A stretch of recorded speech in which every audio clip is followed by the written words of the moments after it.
자, 3.1 문자를 사용한 식의 계산을 하겠습니다.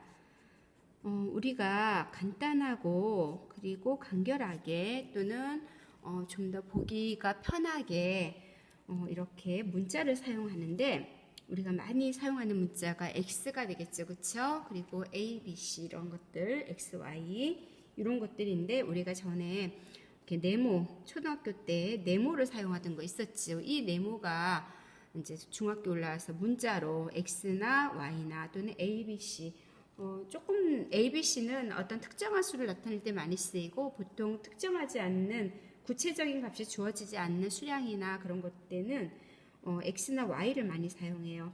우리 생각 열기 보면 기부하는 계단이 있지요. 기부하는 계단에 기부하는 건강계단은 한 사람이 계단을 이용할 때마다 10원씩 기부금이 적립되는 계단이래요. 한 사람이 한 번만 건강계단을 이용한다고 할 때 건강계단 이용자 수에 따라 적립되는 총 기부 금액을 어떻게 나타낼지 생각해보자 그랬네. 그러면 한 명 이용할 때마다 얼마? 10원씩 기부가 된댔어요. 10원씩. 그럼 한 명이면 얼마야? 10원이 되겠죠. 그럼 두 명이면 20원이 되겠죠. 세 명이면 30원이 되겠죠. 이렇게 기부금이 올라가요. 그렇죠? 네 명이면 40원. 그 다음에 5명이면 50원, 6명이면 60원, 뭐 이런 식으로 계속 되겠죠. 근데, X명, 잘 몰라요.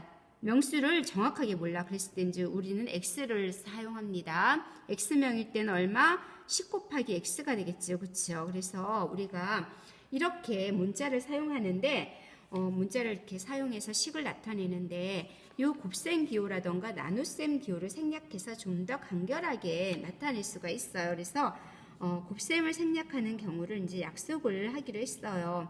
기호를 생략하는 것을 언제 생략할 것인지. 그래서 첫 번째 수하고 문자가 곱해져 있잖아. 그러면 여기 있는 곱셈을 생략합시다. 그런 거야. 그럼 마이너스 3 곱하기 A라고 되어 있을 때 요 마이너스 3을 생략합시다. 뭐 이런 얘기지. 버리자. 그럼 어떻게 얘 생략하면은 마이너스 3A가 되겠죠. 그쵸?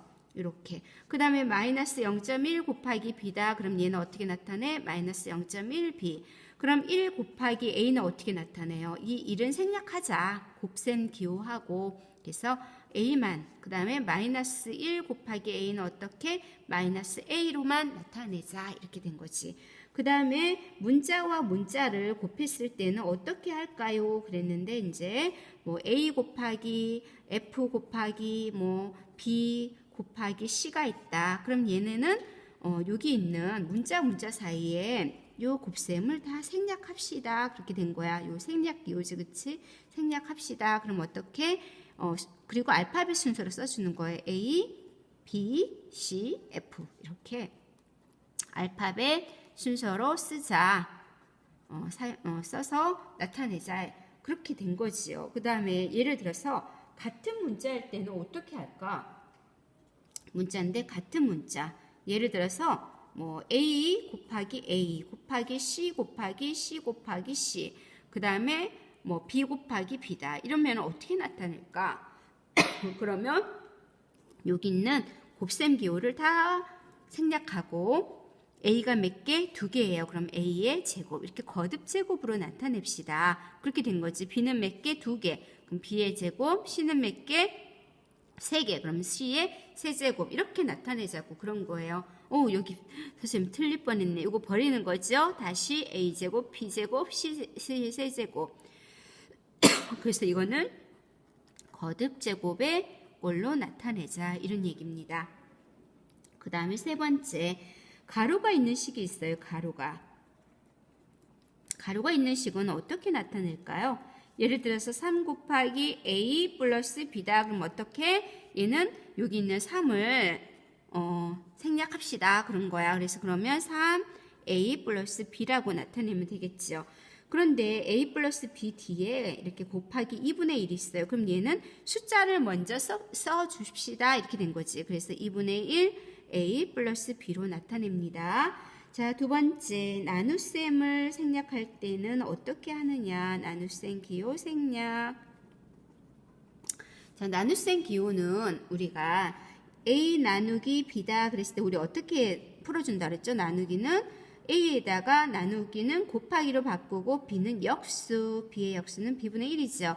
그럼 결론적으로 B분의 A가 되겠죠. A를 여기 있는 곱셈 기호를 생략하면 그치? 그러면 이렇게 바로 이거 곱셈 하는 거 생략하고 그냥 3 나누기 B다. 그럼 어떻게 나타내? 분모에다 바로 B분의 3 이런 식으로 나타냅시다. 이렇게 된 거예요. 그 다음에 A 마이너스 3 나누기 B다. 이러면 얘는 어떻게 나타내? B분의 A-3으로 나타내자. 이렇게 된 거죠. 그래서 우리가 뭐 만약에 한 번 더 하면 이렇게 마이너스 2다. 그럼 어떻게? 얘는 분모의 마이너스 2분의 A 이렇게 나타내자. 그 다음 하나 더 알아야 되는데 거리는 우리는 시간 곱하기 속력으로 나타내요. 예를 들어서 할머니 집까지 시간이 뭐 1시간 걸렸어요. 근데 속력을 아버지가 100km씩 달렸어. 그럼 거리는 얼마? 1 곱하기 100 해서 얼마? 100km가 되는 거예요. 할머니까지 집까지의 거리는 우리 집에서 할머니 집까지 거리는 100km다 이렇게 되는 거지.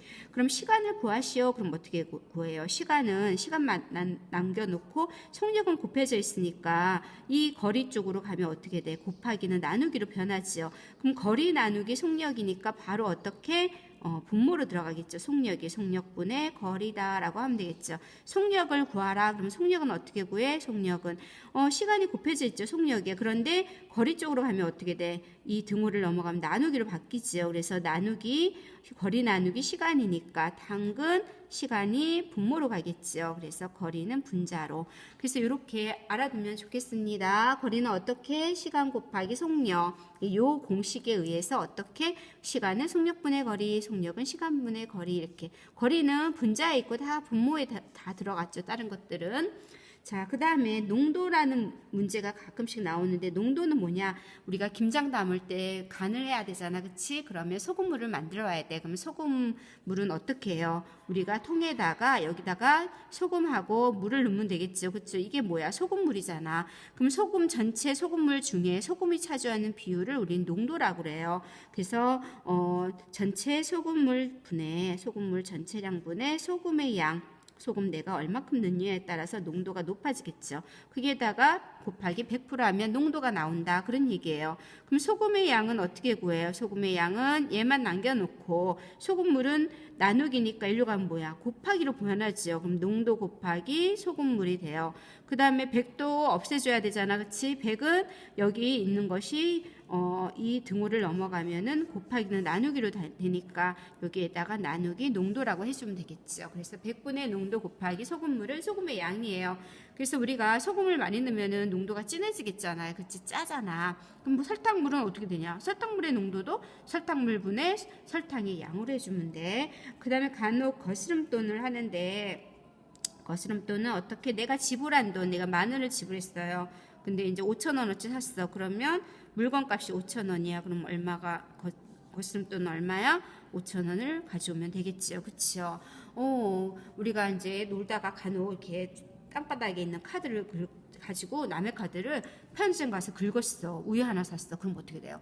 여러분 큰일 나요. 그거는 범죄 행위예요. 그래서 그거를 주었을 때는 뭐 주인을 찾아두든지 아니면 경찰서에 갖다 주든지 해야 되겠죠. 절대 쓰면 안 됩니다. 범죄이기 때문에 처벌을 받게 돼요. 그래서 법원에 가서 재판까지 받아요. 그렇기 때문에 절대 남의 카드를 쓰면 안 됩니다. 그러면 오늘은 여기까지 수고했습니다. 그러면 교과서를 통해서 실력을 업그레이드 해봅시다.